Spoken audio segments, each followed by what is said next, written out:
Muhammad, saya dititip pesan oleh Allah lewat malaikat Jibril. Kamu maunya gimana? Orang-orang ini kita bantai semua bagaimana nih?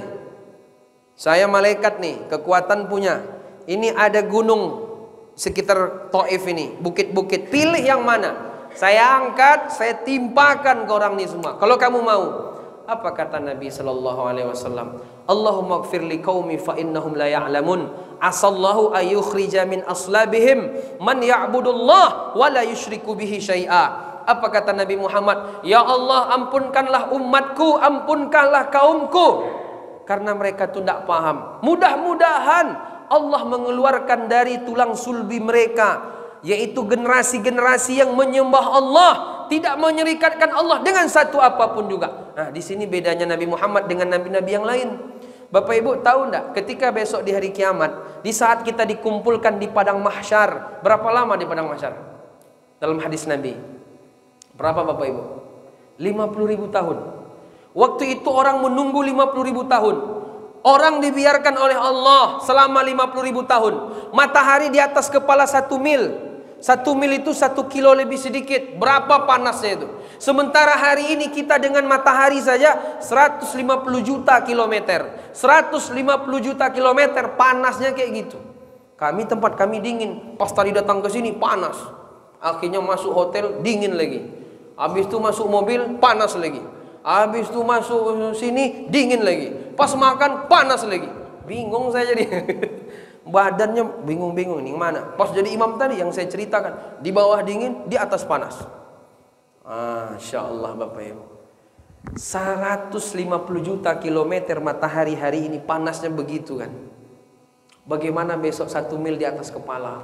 Makanya kata Nabi, waktu itu ada orang tenggelam dengan keringatnya karena dosanya banyak di dunia. Ada orang tenggelam sampai betisnya. Ada orang tenggelam sampai pahanya. Ada orang tenggelam sampai bahunya, bahkan menenggelamkan dirinya.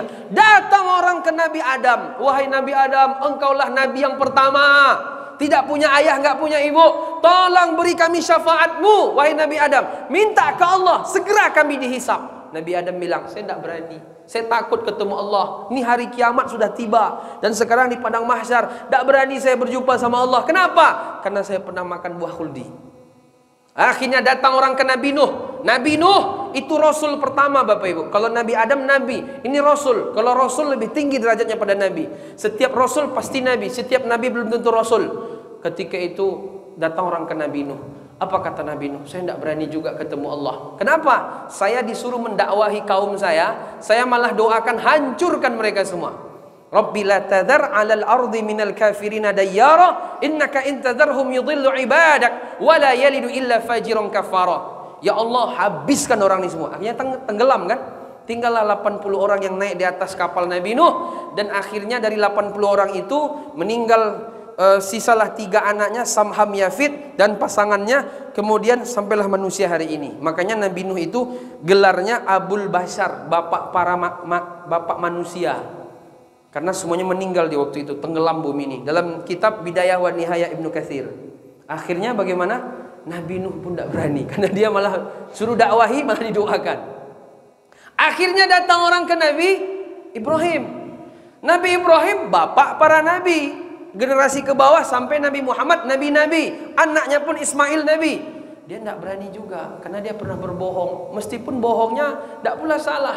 Ketika berjumpa dengan Firaun, bukan Fir'aunnya Nabi Musa ya, Fir'aun yang zaman dia.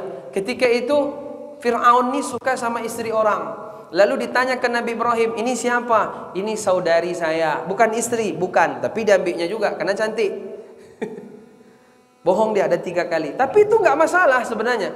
Ketika Nabi Ibrahim menghancurkan berhala, lalu ditinggalkan yang paling besar, ditaruhnya kapak di situ. Ditanya sama orang, kamu yang menghancurkan berhala? Enggak, kan bohong. Belia. Kan tidak masalah. Daripada dia kan, tapi dibakar juga. Itu membuat Nabi Ibrahim pun tidak berani. Dan nggak bisa kasih syafaat kepada manusia. Datang orang ke Nabi Musa. Nabi Musa, kelebihan dia bisa bicara sama Allah. Wa kallamallahu Musa taklima. Tapi Nabi Musa tidak berani. Kenapa? Pernah menampar orang mati. Nabi Musa kan kuat. Nabi Musa kuat. Siapa yang paling kuat bapak-bapak di sini? Berarti mungkin tuh ada keturunan Nabi Musa ya. Asal jangan ada keturunan Firaun aja lah. Akhirnya Bapak Ibu datang ke Nabi Isa, nggak disebut alasannya, nggak bisa. Datang ke Nabi Muhammad. Nabi Muhammad menghadap Allah, sujud lama kepada Allah. Allah suruh bangkit, jangan sujud lagi, bangkit. Apa yang kamu inginkan? Ya Allah, segera hisap orang ini semua. Akhirnya disitulah dihisap, dapat syafaat dari Nabi. Makanya Nabi Muhammad tuh gelarnya beda sendiri Bapak Ibu. Apa? Sallallahu alaihi wasallam. Yang lain-lain apa? Alaihi salam, alaihi salam, alaihi salam. Saya baca di antara alasan kenapa sallallahu alaihi wasallam, karena ini. Bagaimana coba? Istri meninggal, paman meninggal, dakwah 10 tahun tidak diterima. Dulu gelarnya Al-Amin. Orang memuji dia dengan kejujurannya. Tapi setelah diangkat jadi Nabi dan Rasul, orang menggelari dia sahir, penyihir, majnun, orang gila. Asatirul awwalin, bercerita dongeng-dongeng tentang kehidupan setelah kematian, dongeng kata orang tuh. Itulah akhirnya pergi ke Taif, dihinakan, dilukai. Kalau bapak kayak gitu, datang malaikat gimana kira-kira? Ini orang-orang nih sudah kurang ajar. Bagaimana? Kalau saya, malaikat tidak usah tanya lagi, udah tahu, langsung aja kerjakan. Makanya nggak jadi nabi kita, nggak cocok. Tidak pun hidup di zaman beliau juga. Jadi jamaah yang dimuliakan, akhirnya Allah Subhanahu wa taala nggak jadi memberikan itu. Karena Nabi nggak mau. Pulanglah Nabi ke Makkah. Pas pulang ke Makkah, dia malamnya sholat tahajud, dan dia pulang ke Makkah dalam kondisi bahagia. Oh, ternyata Allah merespon dia. Ada malaikat datang. Bapak Ibu jamaah yang dimuliakan Allah, hikmah pertama yang kita ambil dari Isra Mi'raj adalah setiap orang punya ujian. Bapak-bapak, ibu-ibu, malam ini punya ujian enggak? Punya masalah malam ini kan? Siapa yang enggak punya masalah malam ini? Ada masalah semua kan? Wa nabluukum bisyarri wal khairi fitnatan wa ilaina turja'un, kata Allah. Kami uji kalian dengan senang dan susah. Itu semua ujian. Harta banyak ujian. Ketika harta susah juga ujian. Makanya dalam Quran harta ujian. Apa kata Allah dalam surah Al-Fajr Bapak Ibu? Kalau enggak salah saya ya. Wa amma idza mabtalahu rabbuhu fa akramahu wa na'amahu fayaqulu rabbi akraman. Ibtala itu apa artinya?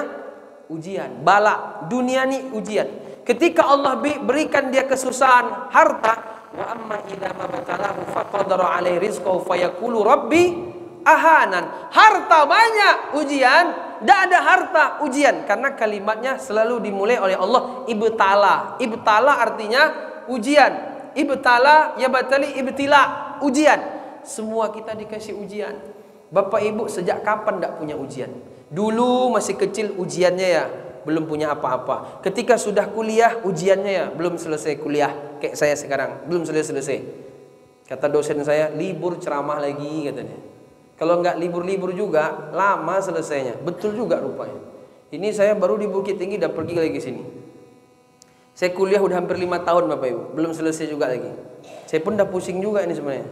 Kenapa? Baru mau buat disertasi, udah ceramah. Di Bukit Tinggi saya ceramah keliling-keliling, itu sebulan 75 kali. Jadi ketika saya kesini ini tinggal pengajian 6 nih. Tadi siang, malam nih, besok subuh, besok zuhur, besok malam, besok subuh, besok siangnya lagi. Nggak apa-apa, sesekali jalan-jalan ke Bangkok. Jadi jamaah, semua kita punya ujian ini. Lalu setelah tamat kuliah, selesai S1, selesai S2, apa ujiannya? Belum dapat kerja. Udah dapat kerja jadi PNS, ujian juga. Masuk pagi pinjer, pulang pinjer. Itu yang buat saya nggak mau jadi PNS sampai hari ini. Ya kalau jadi PNS bagus juga, enggak pun enggak masalah juga. Yang biasa wira swasta ya susah juga. Semua susah, apapun itu. Semua susah. Siapa yang nggak punya ujian? Bapak Ibu malam ini kalau dikasih kertas kecil, coba sebutkan apa masalahnya. Mesti punya semua kan? Punya semua ini. Cuman judulnya beda-beda. Ada yang judulnya itu istrinya, ada yang judulnya suaminya kayak Firaun pula. Ada yang ujiannya anaknya. Anaknya baik, istrinya baik, suaminya baik, menantunya kurang ajar, ngambil harta. Pas pula orang mertuanya kaya. Menantu bagus, anak bagus, rupanya orang lain tetangga pula yang buruk, menjahili dia tiap hari. Semua punya ujian. Itu yang sifatnya keluarga. Jadi hidup di dunia ini penuh dengan ujian Bapak Ibu. Semua punya. Nabi, kalau memang betul-betul ikut Nabi, Nabi itu di semua sisi kehidupannya semuanya ujian itu. Belum lahir, ayah dah meninggal. Udah lahir, umur 4 tahun, ada yang bilang 6 tahun, ibunya pula meninggal. Umur 8 tahun, kakeknya meninggal. Ya kan? Semuanya ujian. Sampai diangkat jadi Nabi dan Rasul, dia paling banyak ujian. Nabi itu semua ujian. Anaknya itu di tangan dia meninggal 5 orang. Dari sisi anak, anaknya meninggal semua. Bapak ibu ada yang anaknya meninggal. Rata-rata kan ibu dulu yang meninggal. Atau bapak yang meninggal duluan. Nabi itu semuanya ujian. Beliau diboikot, beliau dikejar-kejar, mau dibunuh segala macam. Nabi pernah demam bapak ibu sekali Nabi. Nabi kan sakit 2 kali cuman. Kalau bapak ibu sakit berapa kali? Sering ya. Nabi sakit 2 kali. Ketika Nabi demam, datang sahabat diperiksa tangan Nabi, kepalanya panas dia berkali-kali lipat daripada orang biasa. Makanya Nabi katakan, inna asyaddan nasi bala'an al-anbiya thumma amsal fa amsal. Orang yang paling berat ujiannya Nabi, kemudian orang-orang yang semirip dengan Nabi. Maka bapak ibu siap-siap nih, makin rutin ke masjid, makin rutin sholat tahajud, makin rutin beribadah, itu biasanya ujiannya makin berat. Terus kalau kayak gitu Ustaz, nggak usah ke masjid, ujian juga. Orang kalau nggak siap lelah beribadah, dia akan lelah dengan masalah. Bagi orang beriman, ujian itu biasa. Ujian itu menaikkan derajatnya. Bukankah orang kalau mau naik kelas harus ujian dulu? Sebenarnya ujian itu karunia. Kalau orang pandai, dia minta ujian. Cuman jangan minta-minta pula sama Allah. Orang kalau mau lolos kuliah, dia harus dites skripsinya. Biar lolos dia, biar dapat gelar dia harus diuji. Bahkan dia minta ujian, ya enggak? Cuman orang beriman, ketika Allah beri ujian, bagi dia ujian itu tidak ada masalah. Yang paling penting dia kuat menghadapi ujian itu. Makanya doanya bukan minta diringankan masalah, diringankan ujian. Ya Allah, kuatkan saya menghadapi ujian. Ada orang masalahnya kecil tapi pusing dia. Tapi orang-orang beriman, masalahnya bagi orang lain besar, tapi bagi dia ringan. Kenapa? Dia dekat dengan Allah. Makanya wa may yattaqillaha yaj'al lahu makhraja. Hikmah pertama, semua punya ujian. Boleh diuji. Siapa yang nggak punya ujian hari ini? Ketika dia sudah punya pekerjaan, ujiannya pekerjaan. Belum punya anak, ujiannya belum punya anak. Setelah punya anak, ujiannya punya anak. Habis itu nyokolahkan anak. Habis itu apa lagi? Menikahkan anak. Habis itu banyak, semuanya ujian.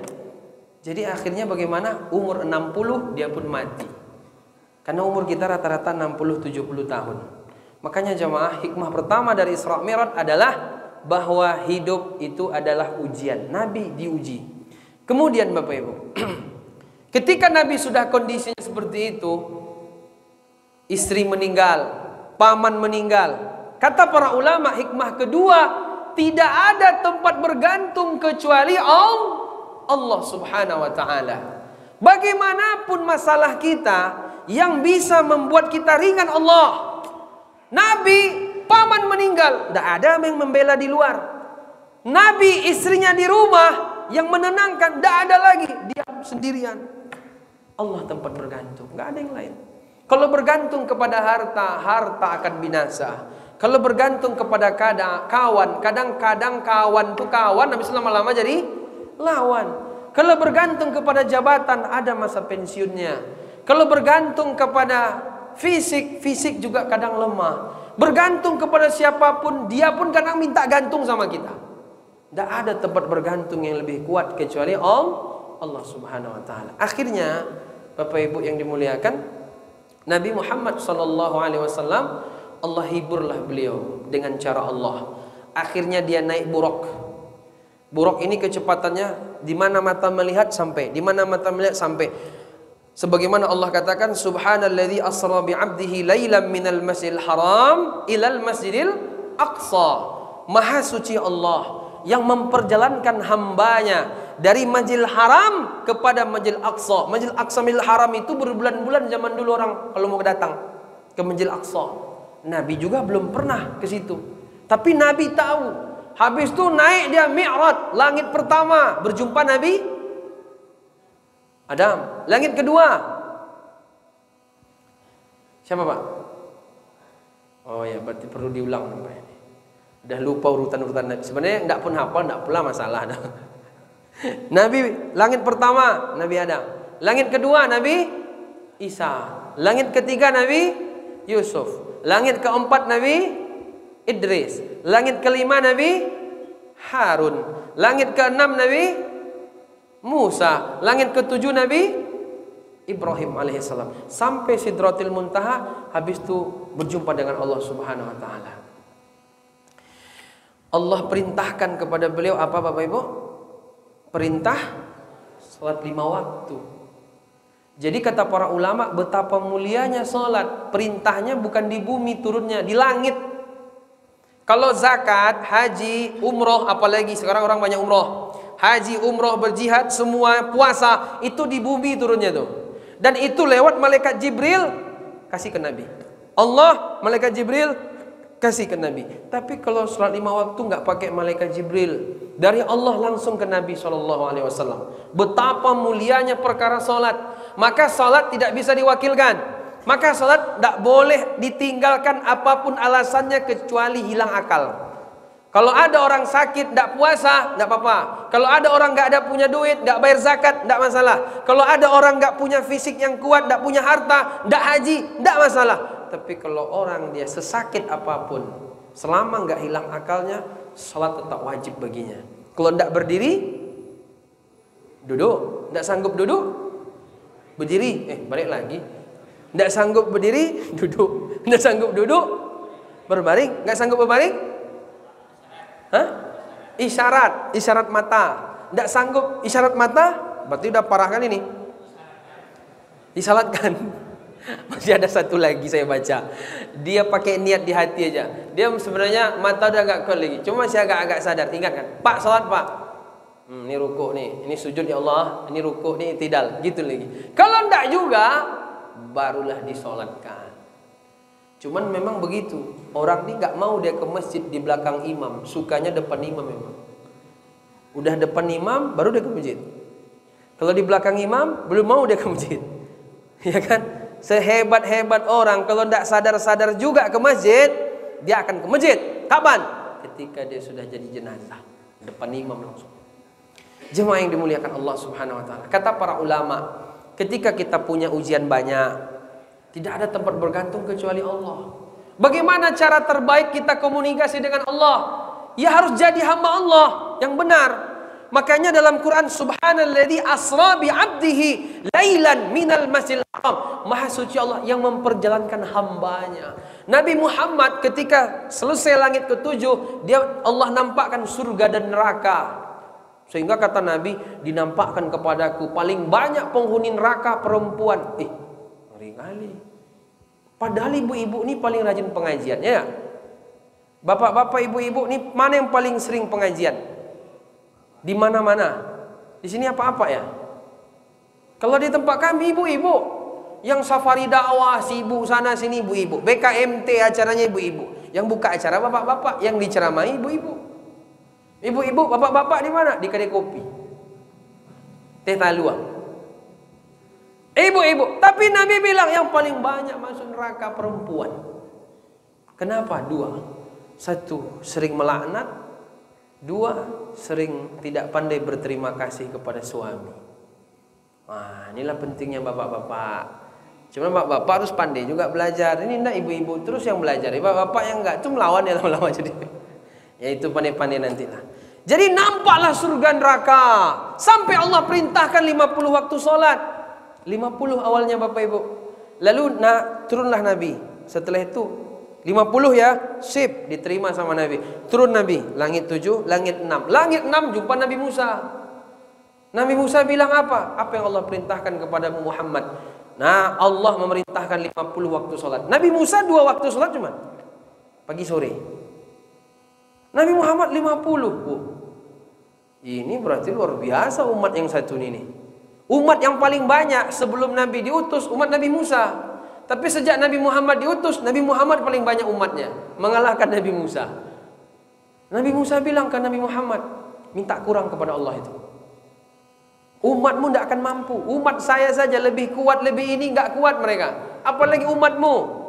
Akhirnya datang ke Allah lagi, dikurangi 5, jadi 45. Ketemu Nabi Musa, dikasih saran minta diskon lagi. Akhirnya balik lagi. Bolak-balik sampai 5. Nabi Musa pun bilang, minta kurang lagi. Ada juga yang bilang alasannya Nabi Musa ini sebenarnya dia gengsi juga sama Nabi Muhammad. Harusnya saya lebih hebat umatnya. Malah dia yang 5. Saya 2 aja nggak mampu semua. Dia malah 5. Harusnya umat saya lebih hebat pada umat Muhammad. Tapi enggak, memang umat Muhammad lebih hebat daripada umat Nabi Musa. Ada yang bilang sebagian Nabi Musa agak gengsi, dia merasa jangan sampai lebih pula Muhammad pada saya. Itu ada sebagian mengatakan, tapi nggak jelas juga riwayat dari mana. Akhirnya 5 waktu. Nabi Musa pun bilang minta kurang. Nabi bilang saya pun dah malu. Kemudian ada surat dari langit, kata Allah, aku sudah tetapkan 5 waktu. Dah 5 waktu, nggak bisa kurang lagi. Nah jadi Bapak Ibu, saya baca apa hikmah, kenapa dibuat 50 jadi 5, harus ada cerita begituan. Kenapa bolak-balik Nabi minta kurang? Bapak Ibu tahu enggak? Sehari kita berapa jam Allah kasih? Berapa jam sehari, Pak? Bu? 24 jam. 24 jam itu kalau dimenitkan berapa menit? Hah? 60 kali 24. Bapak-bapak yang biasa memang megang kalkulator cepat nih misalnya. Dia nota kalkulator, itu aja hidupnya. Nah, itu cepat tuh. 24 kali 60 1440. Kalau saya udah itu aja saya ulang tuh hafal jadi. 1440 menit. 1440 menit dibagi 50 waktu sholat. Kalau memang dulu tidak kurang 1440 menit dibagi 50 berapa itu Bapak Ibu? 28 menit. 28 menit sekali azan nih. Allahu Akbar, Allahu Akbar. Baru buka toko udah azan. Baru buka toko udah azan. Baru buka toko udah azan. Tidak jadi jualan gitu. Itu kalau nggak potong tidur 24 jam itu masih full, nggak ada tidur-tidurnya itu. Bapak Ibu, kalau orang umurnya 60 tahun itu tidurnya 20 tahun loh itu sebenarnya. Karena sehari tidur 8 jam katanya kan. Kalau 8 jam tidur sehari normal, minimal berapa? 6 jam, ya kan? 6 jam minimal sehari. Kalau 6 jam minimal sehari, lah 24 jam dikurang 6 berapa? 18 jam berarti yang tinggal kan, yang kita bangun ya, 6 jamnya tidur. Yang pengajian enggak usah hitung, itu bonus lah.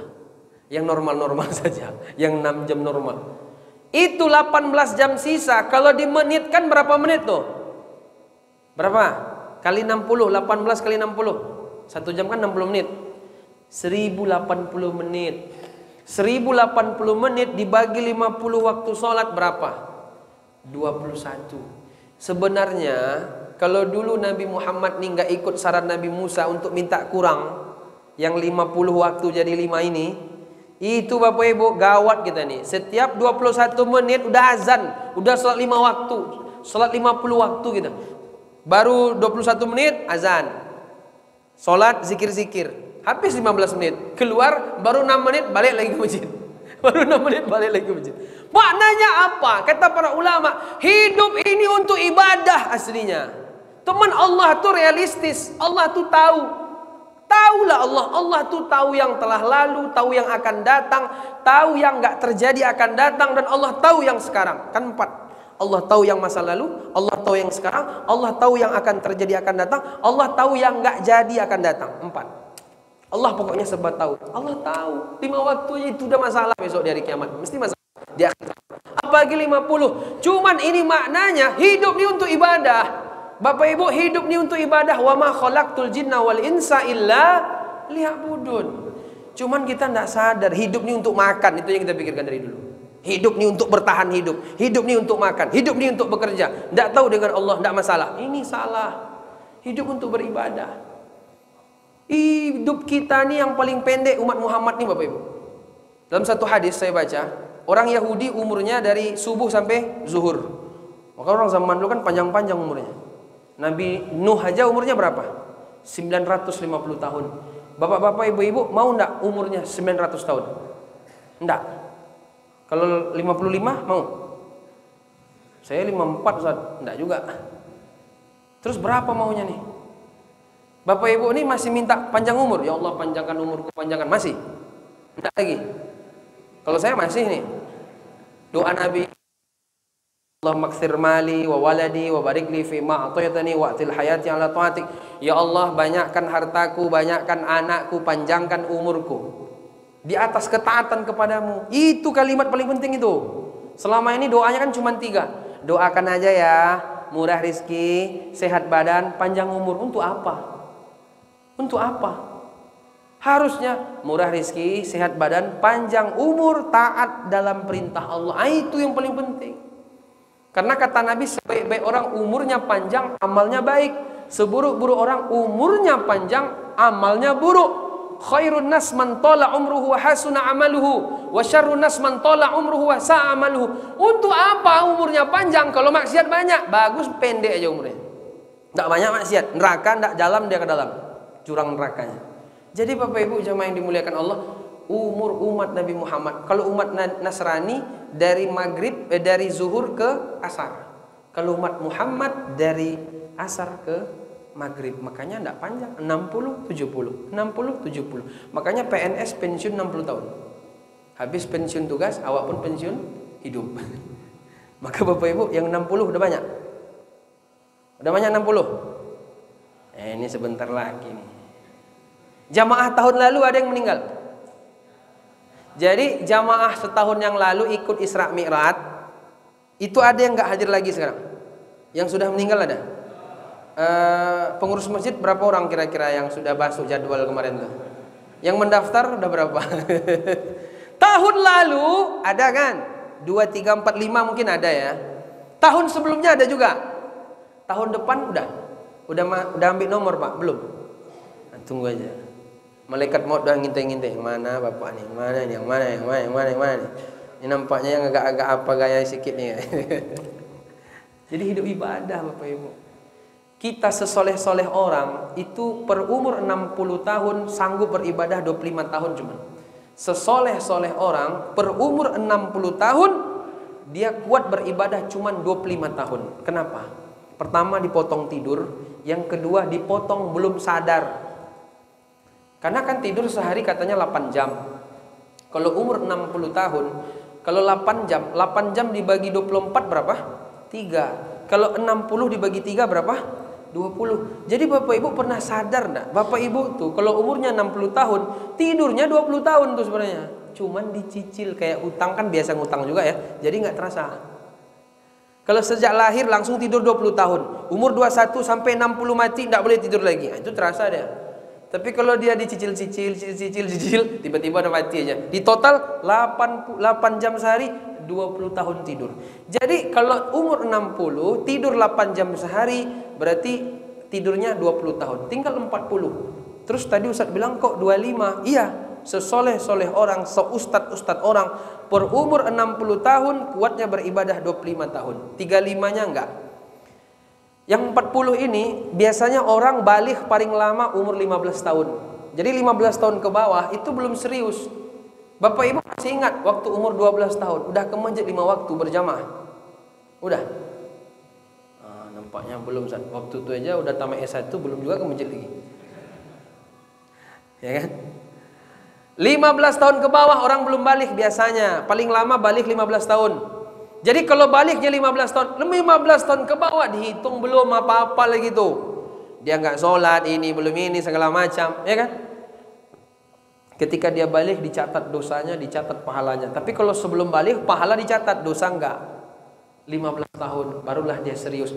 Berarti 40 dikurang 15, 25. Lalu bagaimana dengan orang yang sadar hidup untuk ibadah ketika 3 bulan mau pensiun? Nah, ini lebih ngeri lagi nih. Saya waktu ngisi di salah satu daerah, ada sekda duduk samping saya. Bapak kapan pensiun? Saya bilang 3 bulan lagi Ustaz. Apa misi-misi Bapak ke depan? Rencana saya mau cari-cari masjid, mau jadi pengurus katanya. Di mana musola masjid yang kurang pengurus, masuk saya Ustaz. Kenapa kayak gitu Pak? Persiapan mau mati lagi Ustaz. 3 bulan mau pensiun. Baru sadar dia. Dulu kalau enggak pensiun enggak sadar-sadar nih. Nah, ini salah kita. Bapak Ibu jamaah, itulah hikmahnya tua kata para ulama. Tua itu kasih sayang Allah. Dengan tua itu kita bisa sadar. Kalau Bapak Ibu ini muda terus, belum tentu malam ini di sini ya nak. Tapi dikasih tua, ada sakit ini, sakit itu kan Akhirnya kita sadar, saya mau kemana habis ini? Saya nampaknya mulai parah nih lama-lama nih. Wah, tidak bisa lagi nih. Dengar azan, Allahu Akbar, tenang hati. Oh, berarti ke masjid kita. Bapak Ibu, kalau saya tanya dulu dengan sekarang, mana lebih nikmat hidupnya? Tenang jiwanya mana? Sekarang. Kenapa? Dengar sama Allah. Dulu tidak percaya. Dulu tuh merantau sana, tinggalkan Allah. Yang penting kerja. Udah dapat uang, malah hancur. Udah dapat semuanya, malah tidak bahagia. Akhirnya datanglah dia ke masjid. Ketenangan dapat. Ya. Karena kebahagiaan itu di hati. Bahagia itu di hati. Kalau senang apa yang nampak di hadapan mata. Kita punya Pajero, kita punya ini. Itu tuh kesenangan. Tapi bukan kebahagiaan. Karena bahagia nggak ada kaitannya dengan materi, kata para ulama. Bahagia itu letaknya di hati. Bahagia itu letaknya di hati. Dan hati adalah raja. Maka kalau rajanya tuh takluk, yang lain takluk. Berapa banyak orang secara fisik sepertinya senang, tapi hatinya gersang, ya kan? Akhirnya dia nggak bahagia, karena nggak paham hakikat kehidupan. Jamaah, akhirnya Allah hiburlah Nabi Muhammad dengan perintah sholat. Bagaimana orang itu agar Allah hibur? Sebagaimana dalam Quran, Subhanalladzi asra bi'abdihi. Bi'abdihi itu memperjalankan hambanya. Nabi sedih luar biasa, tapi Allah hibur, diperjalankan, dihibur dia. Maka Allah selesaikan semua urusannya. Orang kalau mau seperti Nabi, hamba juga, kan hamba di sini kan Nabi. Tapi hamba bisa juga hamba-hamba yang lain. Maka dia harus dekat dengan Allah. Bagaimana cara dekat dengan Allah? Yang paling nomor satu sholatnya. Makanya perintah sholat yang bisa menenangkan. Makanya Nabi kalau sudah sedih sholat. Kalau sudah sedih sholat, makanya ayatnya wasta'inu bis sabri wassalah, minta tolong kepada Allah dan sholat. Makanya dalam ayatnya Bapak Ibu, innani anallah la ilaha illa ana fa'buduni. Kata Allah, sesungguhnya aku adalah Tuhan. Aku adalah Allah. Tidak ada Tuhan selain aku. Maka sembah aku. Sembah aku bagaimana? Aqimis sholata li dzikri. Orang kalau menyembah Allah nomor satu sholat. Makanya orang makin banyak dia sholat, makin bahagia kehidupannya. Solusi-solusi Allah berikan. Bapak Ibu, akhirnya Nabi dengan perintah sholat 5 waktu ini melambangkan bahwa orang itu dekat dengan Allah dengan sholatnya. Makanya Nabi dalam beberapa riwayat kalau sudah sedih bawa sholat, sudah sedih bawa sholat, datang takut bawa sholat. Makanya Nabi ketika melihat gerhana bulan, gerhana matahari, apa perintahnya? Sholat khusuf atau sholat kusuf. Kenapa takut? Kalau sekarang datang gerhana, tidak takut di foto-foto. Orang takut dia malah tidak. Makin banyak gerhana itu berarti makin banyak dosa. Orang malah biasa saja, fenomena alam. Gak ada Tuhan lagi di dunia ini, alam semua. Gempa yang ditanya BMKG terus. Kalau zaman kita ini kan begitu, karena gara-gara fakta ilmiah ini terlampau jauh, penelitian ilmiah terlampau jauh. Tuhan tidak ada lagi. Ketika terjadi gempa, kata BMKG terjadi keretakan di lempeng, akhirnya gempa, titik sampai situ. Di zaman sahabat terjadi gempa, bukan itu yang mereka bilang. Siapa yang bermaksiat, gempa sekarang, Allah marah. Nah itu dia, udah kena musibah, tidak pula balik kepada Allah. Kan kacau. Fenomena alam ini bahaya kalimat-kalimat ini kalau diulang-ulang terus. Seolah-olah Allah tidak ada di muka bumi ini lagi. Maka jamaah yang dimuliakan Allah, kita nih kalau ada ujian, tidak ada tempat bergantung Allah. 2, bagaimana cara terdekat dengan Allah? Sholat. Dan kata Nabi, yang pertama dihisab di hari kiamat sholat. Inna awwala ma yuhasabu bihil abdu yawmal qiyamah as-salah. Fa in salahat aflaha wa anjaha, wa in fasadat khaba wa khasira. Yang pertama dihisab di hari kiamat sholat seseorang. Kalau sholatnya baik, yang lain baik. Kalau sholatnya buruk, maka yang lain mesti buruk. Makanya nggak ada tawar-menawar untuk meninggalkan sholat. Kalau meninggalkan sholat, bainar rajuli wa bainal kufri tarkus shalah. Man tarakas shalah muta'ammidan faqad kafar. Tidak ada, kata Nabi, perbedaan mukmin dengan kafir kecuali sholat, bukan puasa. Tidak, barang siapa meninggalkan sholat secara sengaja, maka dia kafir, kata Nabi. Makanya nggak ada ampun dengan masalah sholat ini, Bapak Ibu. Jamaah yang dimuliakan Allah Subhanahu wa taala. Tapi orang sholat masih juga dibilang fawailul lil. Lain lagi nih, celaka orang sholat. Berarti nggak usah sholat kita biar nggak celaka. Orang sholat dia celaka, apalagi nggak sholat, celaka 2 kali dia berarti. Fawailul lil musallin alladzina hum an sholatihim, yang mereka terhadap waktu sholatnya lalai. Waktu sholat lalai, kata para ulama tafsir, saya baca Imam Az-Zahabi, sahabat Ibnu Abbas, Sa'id bin Musayyib, maknanya dia kalau sholat zuhur menjelang asar, dia sholat asar menjelang maghrib, dia sholat maghrib menjelang isya. Ini yang celaka itu. Bagaimana biar tidak begitu caranya Bapak Ibu? Berjamaah di masjid. Makanya ada sahabat Nabi datang ke Nabi, ya Rasul, namanya Abdullah bin Ummi Maktum. Udah 1 jam saya ceramah Bapak Ibu. Wah, udah selesai lah nampaknya nih. Lanjut sedikit lagi. Tambah step lain nak. Nampaknya ibu-ibu, bapak-bapak. Saya penletih juga sorry Bapak. Baru nyampe jam 6, mandi, makan, langsung ceramah. Tapi nggak apa-apa. Kita kalau udah nampak jamaah bapak-bapak yang senyum, nampak giginya, semangat gitu. Gitu kan, AC dingin pula kan enak gitu. Tapi kalau ceramah di luar tadi udah keringat-keringat saya nih mungkin. Alhamdulillah. Datang Abdullah bin Ummi Maktum ke Nabi, sahabat mulia, buta matanya. Kalau orang sekarang hatinya yang buta. Ini buta matanya sejak kecil. Datang ke Nabi, ya Rasulullah, apa? Saya izin tidak berjamaah ke masjid. Kata Nabi, apa alasan? 4. Pertama, mata buta, oke. Yang kedua, rumah jauh. Yang ketiga, nggak ada kawan karena mata buta, nggak ada kawan yang menuntun. Yang keempat, banyak rintangan di jalan, ular kobra, serigala, macam-macam. Oh begitu, oke kata Nabi, nggak ke masjid nggak apa-apa. Tapi ketika dia mau meninggalkan Nabi, berputar meninggalkan Nabi, ketika itu Nabi bertanya, hal sami'tan nida bis shalah, apakah engkau mendengar azan kalau dikumandangkan? Na'am ya Rasulullah. Fa'ajib. Kalau begitu tetap datang ke masjid sampai mati ke masjid dia. Bahkan dia jadi imam Nabi. Kalau perang-perang keluar, dia jadi imam di Masjid Nabawi. Abdullah bin Ummi Maktum. Matanya buta, rumahnya jauh, nggak ada kawan yang menuntunnya, banyak rintangan di jalan. Ke masjid berjamaah, laki-laki umumnya. Makanya dalam satu hadis Bapak Ibu, untuk masalah berjamaah ke masjid bagi laki-laki ya, ini ulama Imam Ahmad mengatakan hukumnya wajib, meskipun Imam Syafi'i mengatakan fardu kifayah. Tapi saya agak cenderung ke yang pertama Bapak Ibu. Kenapa? Karena Nabi pernah mengatakan, walaqad hamamtu an amura bis salati fatuqam, thumma amura rajulan fayusalli bin nas, thumma antaliqu ma'i rijalin ma'ahum ila qaumin la yashhaduna as-salah fa uharriqa alaihim buyutahum bin nar. Kata Nabi, saya ingin sekali ada orang menggantikan saya jadi imam di masjid. Lalu saya bawa beberapa orang membawa kayu bakar keliling kampung. Siapa yang laki-lakinya nggak berjamaah ke masjid, saya bakar rumah mereka. Kalau hidup Nabi zaman kita nih, udah sibuk damkar nampaknya. Udah terbakar rumah-rumah orang. Mana rumah-rumah elit tuh, bakar. Tapi Nabi nggak pernah bakar. Kenapa? Karena sahabat tidak tahu mereka sholat kecuali di masjid. Makanya nggak telat-telat mereka. Ada namanya Abdurrahman bin Auf, kaya. Abdurrahman bin Auf ini orang kaya, sahabat paling kaya.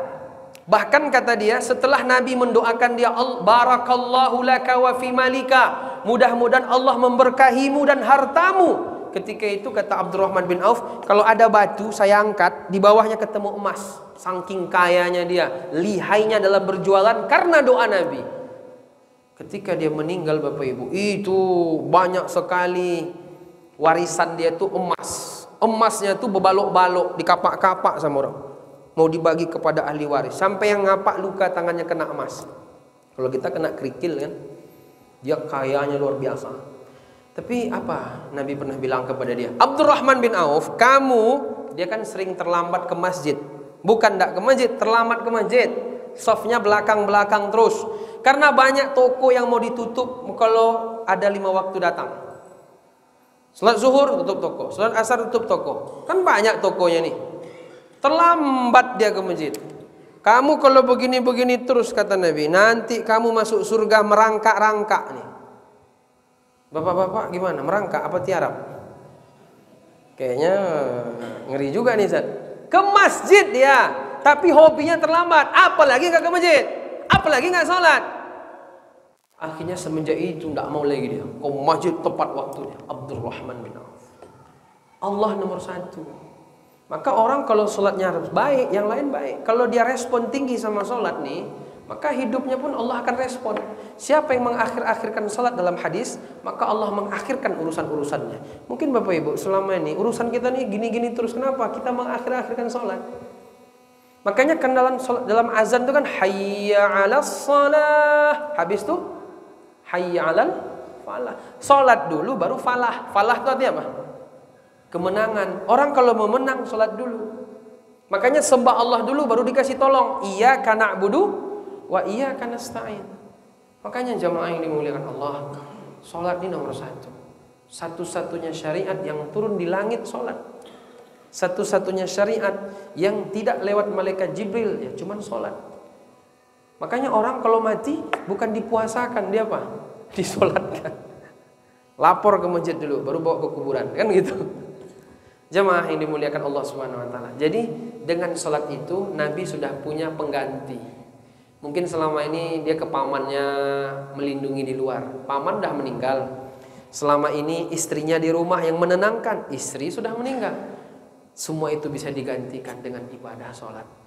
Makanya Imam Ahmad ulama mazhab, kalau sakit itu sehari sholatnya 100 rakaat. Bapak Ibu bisa pernah sehari sholat 100 rakaat? Jangan hanya yang 5 waktu saja. Kalau bisa ditambah itu.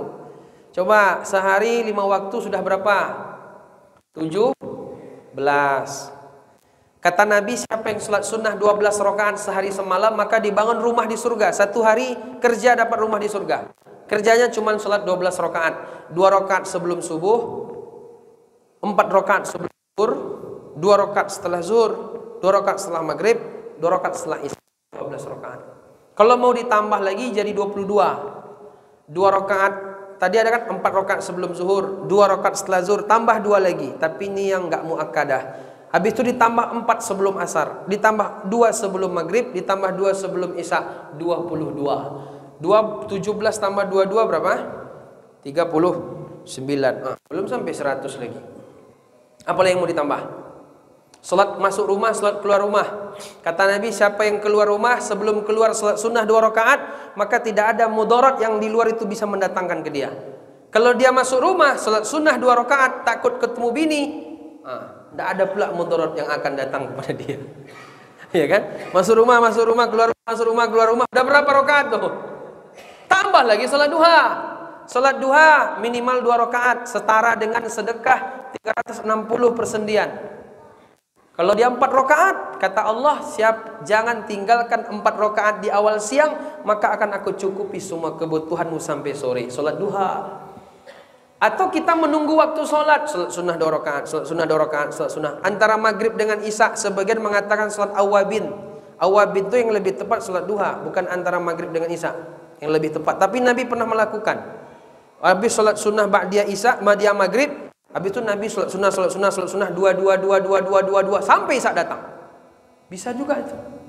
Coba bayangkan, kalau Bapak Ibu bisa salat sehari 100 rakaat, rasakan bedanya. Ya mungkin sepekan lah, 1 minggu, coba aja nanti ya. 100 rakaat sehari, pokoknya cari-cari aja. Salat mutlak kan ada juga nanti namanya salat mutlak. Dengan kita cuman modal 17 rakaat, itu yang wajib tuh standar lah itu ya. Kalau makan tuh makan pagi, makan siang, makan malam. Tapi kalau demam, tidak bisa makan pagi, makan siang, makan malam, harus pakai paracetamol.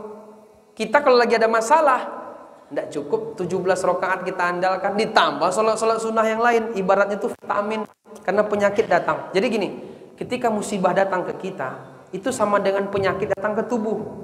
Kalau kita sehat, kita cukup makan pagi, makan sore, dah 2 kali sehari atau 3 kali sehari. Tidak perlu pakai vitamin, ya kan?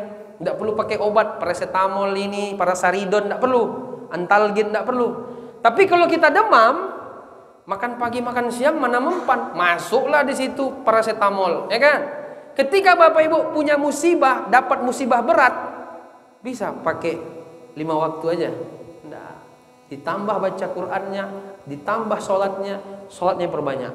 Jadi kalau sholatnya banyak, itu musibah enteng. Begitu Bapak Ibu. Karena kalau datang musibah kita kan goncang. Goncang. Itu yang menenangkan siapa? Allah. Bagaimana cara komunikasi terbaik? Lewat sholat. Makanya Nabi ketika goncang itu bukan hanya baksa wa dharra wa zulzilu. Nabi begitu. Ditenangkan sholat. Makanya Nabi itu santai aja. Banyak. Makanya Bapak Ibu mohon maaf ya. Nabi dalam riwayat ketika meninggal itu ubannya 3. Bapak Ibu berapa ubannya? Saya udah ada kemudian 1 sini. Umur masih 31, udah ada uban 1. Jadi mohon maaf Bapak Ibu, hal biasa. Menurut penelitian, kalau ada uban itu biasanya bebannya banyak. Karena makin tua kan biasa, makin tua kan makin uban biasa. Tapi ada juga penelitian orang uban itu bukan karena beban juga, cuman karena mungkin tukar-tukar sampo bisa juga. Tapi sekarang murid-murid saya SMP udah punya uban semua loh. Ya, SMP udah punya uban. Ternyata orang ini katanya apa Ustaz, faktor gen, ayahnya yang disalahnya. Tapi ada yang bilang karena faktor pikiran. Nabi itu ndak dendam, ndak iri, ndak dengki. Kan Nabi begitu dia.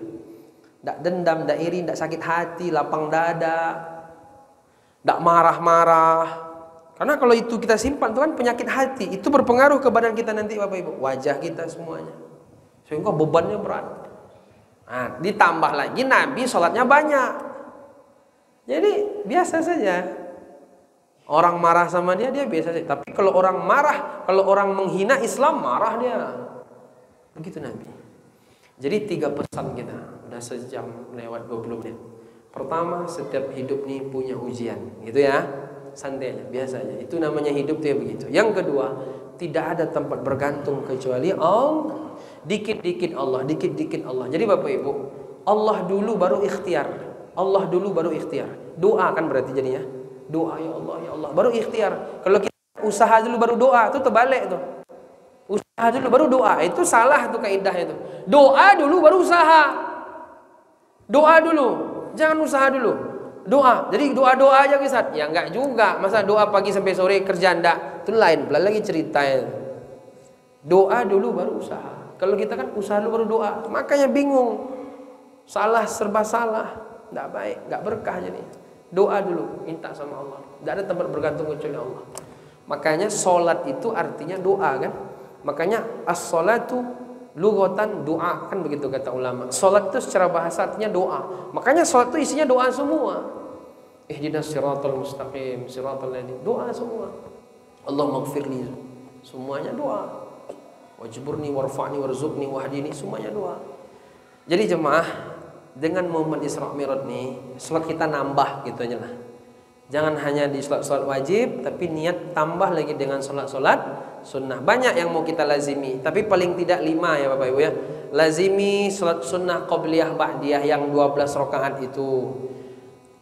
Lazimi salat duha, lazimi salat tahajud, lazimi salat witir, lazimi salat isyraq. Nah, isyraq. Bapak Ibu tahu salat isyraq kan? Sudah sering diamalkan kan? Kata Nabi, man shalla subha fi jama'atin summa yajlisu yadhkurullah ta'ala hatta tatlu'a asy-syamsu kana lahu ka'ajri hajjah wal umrah tamatan. Siapa yang salat subuh berjamaah di masjid, lalu dia duduk berzikir sampai terbit matahari, lalu nanti ditambah 12 menit salat sunnah dia 2 rakaat, pahalanya haji umroh sempurna. Nah itu 5 itulah paling tidak kita lazimi. Wallahu a'lam bishawab. Mohon maaf Bapak Ibu atas segala kesilapan kesalahan dari apa yang kami sampaikan. InsyaAllah besok subuh lanjut lagi Pak ya. Besok materi kita tentang pendidikan anak. Saya biasanya Bapak Ibu sering belakangan ini diundang ceramah tentang pendidikan. Sekolah ke sekolah, ceramah di guru-guru. Habis itu ceramah di orang tua. Jadi parenting, banyak kajian parenting tentang keluarga. Harta yang paling berharga adalah keluarga, bukan karir. Kalau kita hari ini, harta yang paling berharga adalah karir. Salah itu sebenarnya. Nabi mengatakan khairukum li ahlihi wa ana khairun li ahli. Sebaik-baik orang yang paling baik kepada istrinya, bukan yang paling baik kepada orang lain. Tapi orang sekarang banyak baik sama orang lain, tapi nggak pernah baik kepada istrinya. Ya kan? Ya tuh, betul. Kenapa? Kita sekolah S1, S2, S3, tapi kecerdasan kita bukan untuk rumah, kecerdasan kita untuk kerja. Ya kan? Makanya banyak orang lihai, pinter, ketika di kantor datang nasabah di kantor, misalnya di bank nih, dia senyum kan, silakan Pak, ya Pak, monggo, apa yang bisa saya bantu. Pulang dia ke rumah ngamuk-ngamuk, ya kan? Ini ada yang error di situ tuh. Nah, itu yang kita pelajari. Jadi Bapak Ibu, insya Allah besok saya ceramah tentang pendidikan anak, karena anak adalah nyawa kedua orang tua. Kalau tidak hati-hati punya anak, besok masuk neraka sama anaknya. Dan banyak orang tua bangga di awal, tapi di akhir menyesal punya anak. Betul? Kayak nggak betul nih. Betul apa enggak? Yalah, besok kita bahas itu ya. Wallahu a'lam bishawab. Jangan lupa tetap di gelombang yang sama. Itu saja Bapak Ibu. Mohon maaf silap dan salah. Wabillahi taufiq wal hidayah. Assalamualaikum warahmatullahi wabarakatuh.